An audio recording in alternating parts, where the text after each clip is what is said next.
Medina Munawwara में एक गरीब युवक रहता था जिसका नाम अब्दुल्लाह था। वह बहुत मेहनती था, लेकिन उसकी आर्थिक स्थिति अच्छी नहीं थी। फिर भी वह हर नमाज समय पर पढ़ता और अल्लाह पर पूरा भरोसा रखता था। एक दिन वह बाजार जा रहा था। रास्ते में उसे एक थैली मिली। जब उसने थैली खोली तो उसमें सोने के कई सिक्के थे। इतने पैसे देखकर वह हैरान रह गया। उसकी गरीबी दूर हो सकती थी, लेकिन उसने सोचा, यह माल मेरा नहीं है, अल्लाह देख रहा है। अब्दुल्लाह थैली लेकर मस्जिद पहुंचा और लोगों से उसके मालिक के बारे में पूछने लगा। कुछ देर बाद एक बूढ़ा व्यक्ति रोता हुआ वहां आया। उसने बताया कि उसकी सारी जमा पूंजी कहीं खो गई है। अब्दुल्लाह ने उससे थैली की पहचान पूछी। जब बूढ़े ने सही निशानियां बताईं, तो उसने तुरंत थैली उसे लौटा दी। बूढ़े व्यक्ति की आंखों में आंसू आ गए।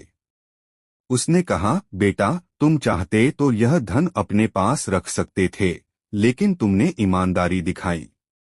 अल्लाह तुम्हें इसका बेहतर बदला देगा। कुछ दिनों बाद मदीना के एक व्यापारी को एक भरोसेमंद और ईमानदार कर्मचारी की तलाश थी।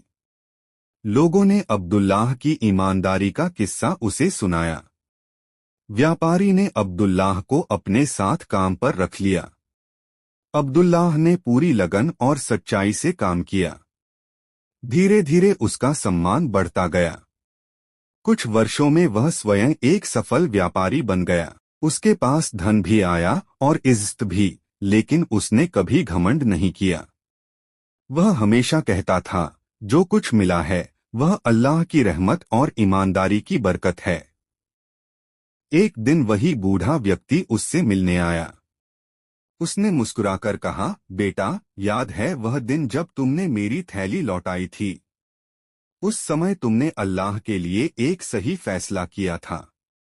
आज अल्लाह ने तुम्हें उससे कहीं ज्यादा दे दिया। अब्दुल्लाह ने जवाब दिया, इंसान जो अल्लाह की खातिर छोड़ देता है, अल्लाह उसे उससे बेहतर अता फरमा देता है। इस घटना के बाद मदीना के लोग अपने बच्चों को अब्दुल्लाह की कहानी सुनाने लगे ताकि वे ईमानदारी, अमानतदारी और अल्लाह पर भरोसा करना सीखें। सीख, ईमानदारी और अमानतदारी मोमिन की सबसे बड़ी पहचान है। जो व्यक्ति अल्लाह के डर और उसकी खुशी के लिए सही रास्ता चुनता है, अल्लाह उसे दुनिया और आखिरत दोनों में कामयाबी देता है।